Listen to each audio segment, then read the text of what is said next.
Hello दोस्तों, stable voice channel में आप लोग का स्वागत है। आज की कहानी बहुत ही इंटरेस्टिंग और ज्ञानवर्धक प्रेरणादायक कहानी है। आइए इस कहानी को शुरू करते हैं। गर्मी की छुट्टी को लेकर 1 महीने से मोरनी अपनी बेटी मोहिनी के साथ मायके में रह रही है। मोहिनी को नानी का घर बहुत पसंद है। आरती ने माँ मोरनी से प्रॉमिस लिया था, मम्मा गर्मी की छुट्टियों में हम नानी के घर ज़रूर जाएंगे। तुम तो हर गर्मी में वहाँ जाती हो, इस बार कोई ख़ास बात है क्या? मोरनी के यह पूछने पर आरती बोली, हाँ, नाना ने बहुत बड़ा टीवी लिया है। बड़े टीवी में प्रोग्राम देखने का मज़ा ही कुछ और है।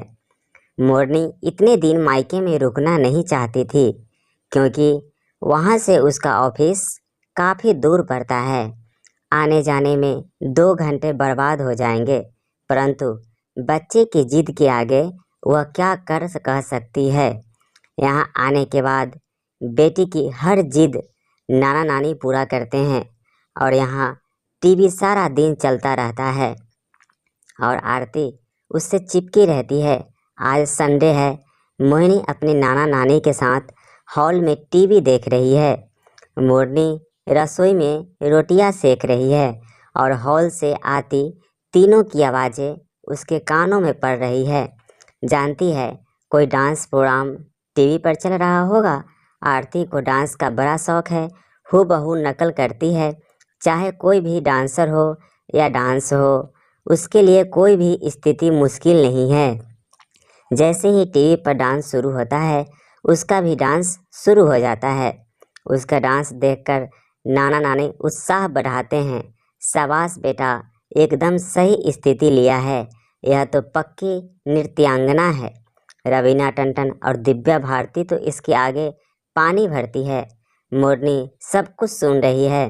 मेरी माँ ने कई बार उसे कहा भी है, इसे कोई किसी अच्छी एकेडमी में डाल दे। अभी से सीखना शुरू करेगी तो 2-4 साल में स्टेज परफॉर्मेंस लेने लगेगी। फिर टीवी प्रोग्राम में भी सिलेक्शन आसानी से हो जाएगा। आरती के नाना तो एक ही बोलती है, शहर में कितने नामी गिरामी कोरियोग्राफर है, किसी एक को चुन ले, उसी की सरगिर्द में यह सब सीख जाएगी। यह सुनकर आरती उत्साहित होती है। अक्सर पूछती है, मम्मी डांस स्कूल में कब एडमिशन कराओगे? मुझे तो डांस सीखना है और मैं ज़रूर सीखूंगी। नाना, आप मम्मी को समझाते क्यों नहीं?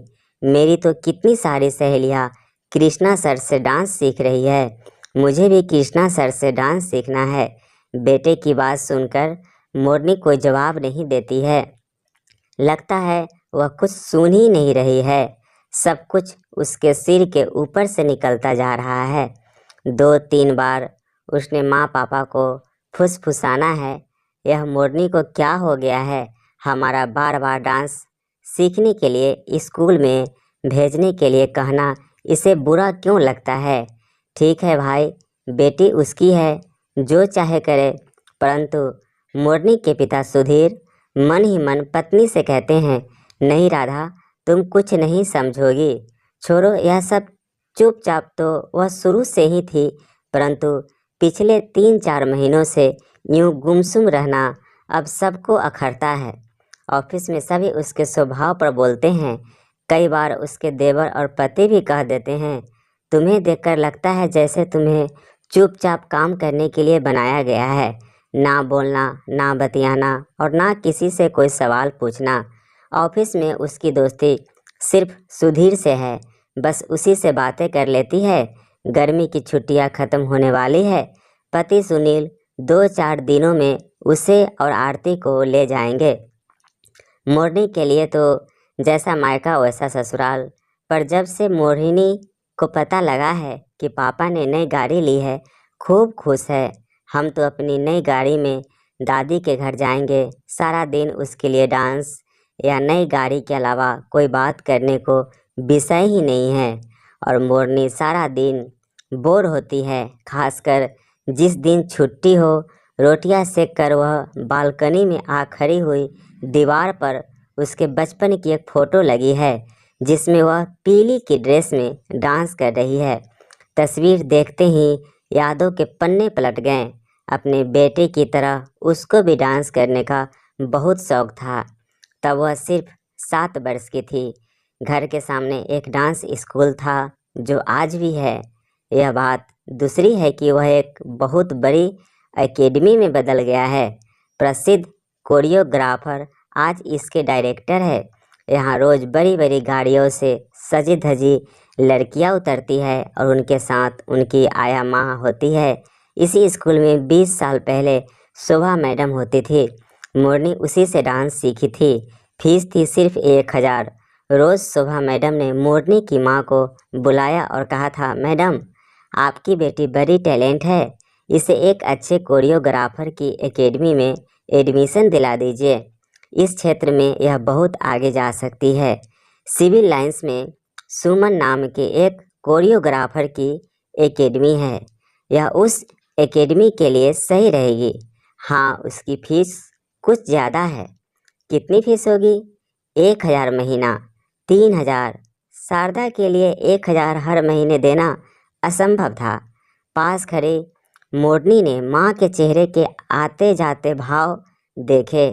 शोभा मैडम से 2 साल डांस सीखा और स्टेज शो में कितने ही इनाम पाए, याद नहीं। हाँ, माँ का उस दिन का चेहरा आज तक याद है। माँ के चेहरे को देखकर वह समझ गई थी कि सपना देखना भी गलत है, परंतु सपने तो सपने हैं, उन्हें देखने से कोई नहीं रोक सकता, क्योंकि एक आस होती है शायद कि कभी पूरी भी हो जाए। घर आकर माँ ने मौका देख पापा से बात की थी। सुनते ही पापा क्रोध में चिल्लाए थे, शालिनी तुम्हारा तो दिमाग खराब है। 1000 में इतने पैसे कहाँ से लाऊंगी? कभी सोचा भी है? अरे इस फ्लैट की मासिक किस्त 4000 है। विकास की पढ़ाई के लिए बैंक से लोन लिया है, 2000 महीना उसका करता है। यह दोनों लोन की किस्तें से तो सैलरी हाथ में आने से पहले ही कट जाती है। पिछले महीने फ्रिज खरीदा, इसके भी किस्त 1000 है। अभी जो बोनस मिला है उसे चुपचाप रख दिया कि जब दुकान पर सेल लगेगी तो अपने लिए एक स्वेटर और बच्चों के लिए गर्म कपड़े खरीदूंगा। रसोई में मिक्सी नहीं है, तुम कई बार कह चुकी हो। घर में मेहमान आते हैं तो पड़ोसियों से मिक्सी मांग कर लाती हूँ। सबको रसोई में नए नए गैजेट्स है, उसकी कमी के बारे में तुमने कई बार कहा है। इन सब के लिए पैसा कहाँ से लाऊं, जबकि तनख्वाह सिर्फ 30,000 है। जोड़ तोड़ कर हमारी रोटी का इंतजाम होता है और तुम कहती हो बेटी को डांस सिखाने के लिए 2000 फूंक दूँ। इस शौक को देखो, सीधे सीधे इसे पढ़ने दो। इसके दिमाग में डांस सीखने का जोर मत डालो। पर्दे के पीछे खड़ी मोरनी चुपचाप सब सुन रही थी। पापा का क्रोध कम नहीं हुआ था। याद है 8 साल से हम दिल्ली से बाहर घूमने कभी नहीं गए। फिर इतनी महंगाई लगता है, घर का खर्च और किस्तों में सारा जीवन यूं ही निकल जाएगा। पापा की आवाज़ भर रही थी। पर्दे के पीछे खड़ी मोरनी को यह सब सुनकर अच्छा नहीं लगा था। वह छोटी थी परंतु सब समझती थी। वह पापा को परेशान देख नहीं सकती। उसने कसकर आंखें बंद कर ली थी। मन कड़ा करके निश्चय किया कि अब कभी भी डांस सीखने की जिद नहीं करेगी। लेकिन कोई यह तो बताए, इनकी किस्तों में सपनों के लिए कोई किस्त क्यों शामिल नहीं है? उनको पूरा करने का जिम्मा किसका है?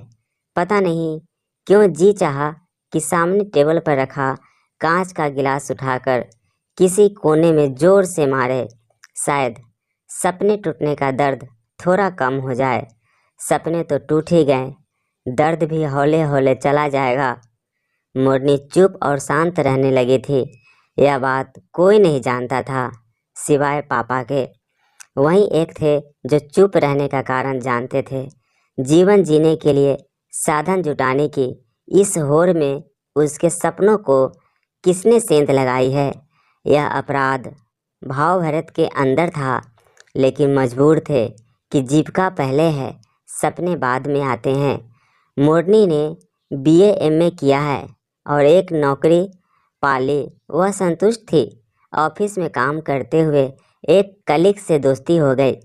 पहले थोड़ा घूमना फिरना फिर प्यार, इकरार।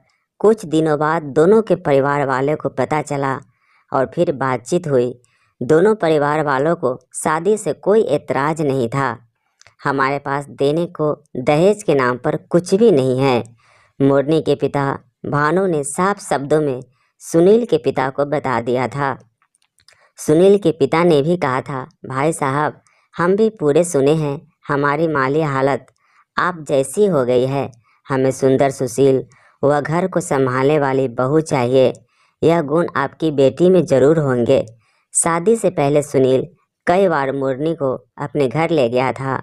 वह अपने सास ससुर से मिली थी, सब अच्छे लगे, सब अपने घर जैसा लगा कि नहीं यह उसके होने वाली ससुराल है। घर में दो देवर, दोनों इंजीनियरिंग कर रहे थे और सुनील के माँ बाप थे। घर के नाम पर 2 कमरों का फ्लैट था।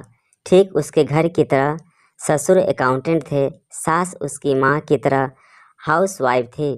भाइयों में सुनील सबसे बड़ा था। सुनील व मोरनी की शादी का आयोजन एक हॉल में हुआ था। दोनों परिवारों ने मिलकर एक पार्टी दे दी थी। वह खुश थी कि उन्हें मनचाहा वर मिल गया है। शादी से पहले अक्सर दोनों में बहस होती थी, हम हनीमून के लिए कहाँ जाएंगे। मैंने तो आज तक कोई हिल स्टेशन नहीं देखा। मैं भी कौन सा घूमने गया हूँ। दिल्ली से इलाहाबाद और इलाहाबाद से दिल्ली, मियाँ की दौड़ मस्जिद तक। हाँ, हम कहीं भी जाएं पर इलाहाबाद नहीं जाएंगे। बोर हो गया हूँ, पर मैं तो दिल्ली छोड़कर कहीं नहीं गई। मेरे लिए तो हर शहर नया होगा। तो फिर हम आगरा चलते हैं, वहाँ ताजमहल पर हनीमून मनाएंगे। सुबह चलेंगे, दूसरे दिन सुबह दिल्ली वापस। सुनील अपने प्रस्ताव पर खुद ही हंस पड़ता है। मोरनी मुंह फैलाकर बैठ जाती है। फिर मान माहौल, प्यार भरी चूह और हंसना, खिलाना। जब वो हंसती तो सुनील मोरनी को एक टक दिखता, जानती हो जब तुम हंसती हो तो ऐसा लगता है समुद्र की लहरें ठाठ मार रही हो। अच्छा, ऐसा क्या हो? हाँ, तुम बस यूं ही हंसती रहा करो, बड़ी प्यारी लगती हो। सुनील उसे बाहों में भर लेता और हनीमून की बात वहीं की वहीं रह जाती। शादी के बीच का वह हादसा कभी नहीं भुलाया जा सकता। अचानक मोरनी के सास ससुर को दिल का दौरा पड़ा तो अफरा तफरी मच गई। सुनील पिता को लेकर अस्पताल भागा और सुनील की माँ मोरनी को लेकर घर आ गई। घर का माहौल एकदम से बदल गया था। ससुर की तबीयत थोड़ी संभली तो सबको चैन आया, पर वे इस लायक नहीं थे कि नौकरी पर जा सके। काफ़ी कमज़ोर हालत में थे। एक दिन सुनील ने बताया, पापा ने इस फ्लैट के लिए बैंक से लोन लिया था, जिसकी हर महीने किस्त जाती है। भाई के लिए भी LIC से लोन लिया था, जिसकी भी किस्त जा रही है। घर की किस्त 2000 महीना है और भाई की पढ़ाई की लोन किस्त 3000 महीना। यह दोनों पापा की तनख्वाह से कट रही थी। पापा की हालत देखकर नहीं लगता कि पापा नौकरी पर जा सकेंगे। अब इसकी भरपाई की जिम्मेदारी हम पर है। आशा है तुम मेरा साथ दोगे। घर का खर्च व पापा की दवाइयों का खर्च तुम संभालो और मैं LIC और बैंक से लिए गए लोन की किस्तों को चुकाऊंगा। बात सिर्फ 5 साल की है। 5 साल बाद दोनों छोटे भाइयों की नौकरी लग जाएगी, तब वे दोनों हमारी मदद करेंगे। देखना सब ठीक हो जाएगा। वह आवक थी। सास ने सही कहा था, हम दोनों की माली हालत एक सी है। वहाँ भी किस्तों के बोझ के कारण यही कहते थे, बस थोड़े दिनों की बात है, अकेले पापा ढो रहे हैं, बाद में सब ठीक हो जाएगा। यहाँ पति भी यही समझा रहे थे, आखिर कब तक यह चलेगा। शायद सारी जिंदगी। शादी से पहले मोरनी की ज़िंदगी नीरस बेनूर थी। शादी के बाद सोचा था यहाँ खुलकर अपनी ज़िंदगी अपनी तरीके से जीऊँगी। यहाँ तो कमाने वाले 3 हैं और अब तो 2 ही जन हैं, फिर भी सब कुछ पहले जैसा है। वही किस्तों का बोझ, वही सोच, मेरा जीवन तो किस्तों की गणित के बीच में ही बीत जाएगा। ससुर बिस्तर पर है, सास माँ बिल्कुल मम्मी की तरह सारा दिन घर परिवार के लिए कोल्हू की तरह बैल की तरह जुटी रहती है। मुझे जल्द ही समझ में आ गया था कि यहाँ सबको परिवार की ज़रूरत है के हिसाब से चलना पड़ता है।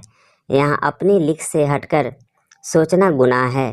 खासकर खर्च के मामले में सबको हाथ खींचकर चलना पड़ता है। पापा के घर की तरह यहाँ भी कोई नया सपना देखना मना है। इसलिए मोरनी चुपचाप सारा कुछ धोती जा रही है। कभी नहीं कहा कि हनीमून ना सही कहीं और घूमने चले। घूमने का प्लान बनाते बनाते 2 वर्ष गुजर गए। फिर मोहिनी का जन्म हुआ। बहुत खुश थी वह नन्ही सी प्यारी सी परी को पाकर। एक दिन उसने सुनील से कहा, क्यों ना हम बेटे के आने की खुशी में अच्छी सी पार्टी दे। पहली बार मोरनी को खुशियों ने उछाल मारी थी। वह मन ही मन में मेहमानों की लिस्ट भी तैयार कर चुकी थी। बढ़िया सी पार्टी का मतलब है 1 लाख का खर्चा कहाँ से आएंगे इतने पैसे। उनका उत्तर सुनकर मेरा मन बुझ गया। लगा सामने पति सुनील नहीं बल्कि पिता विकास खड़े हैं। अभी पापा की तरह किस्तों की लिस्ट पढ़ी जाने लगेगी और कुछ सुनने से अच्छा है यहाँ से चुपचाप खिसक लो। ठीक भी है और उसी के आने से घर का खर्च बढ़ गया है। उसे पूरा करे या फिर पार्टी पर खर्च करे।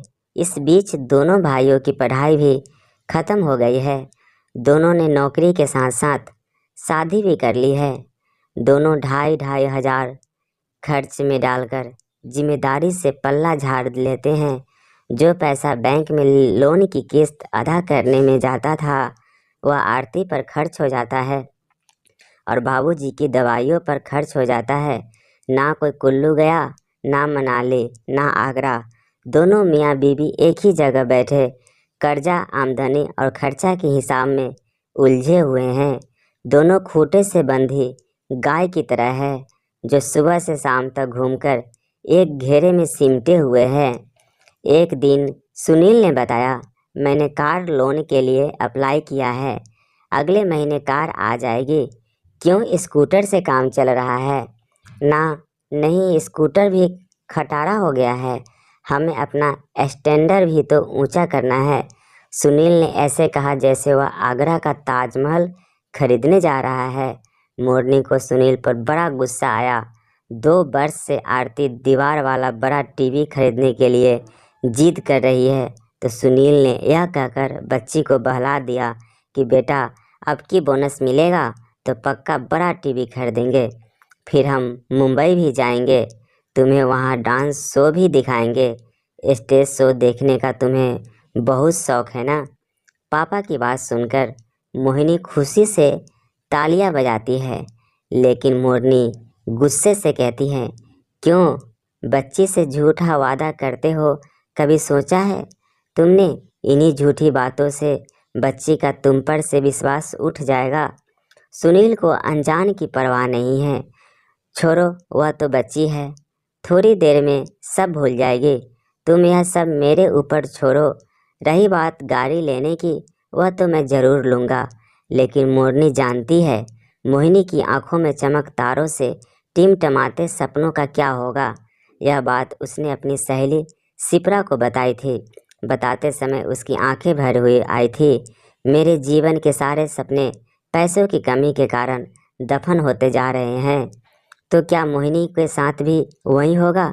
शायद उसके जीवन का पहला अध्याय भी मेरी तरह लिखा जाएगा और शायद आगे भी यूं ही होगा। सिप्रा ने उसे दिलासा दी, नहीं, ऐसा नहीं होगा। वक्त बदल जाएगा। तेरी बेटी के सपने ज़रूर पूरे होंगे। घर की बालकनी में खड़ी मोरनी यह सब याद कर रही थी कि आरती की आवाज़ उसके कानों में पड़ी।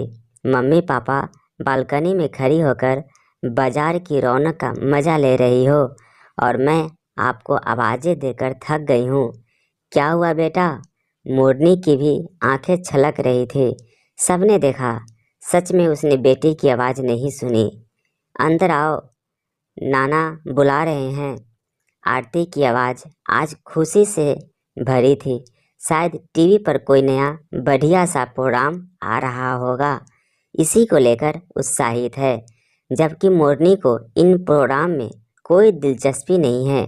आती हूँ कहकर वह वहीं कुर्सी पर बैठ गई। वह फिर से वही सब सोच रही थी।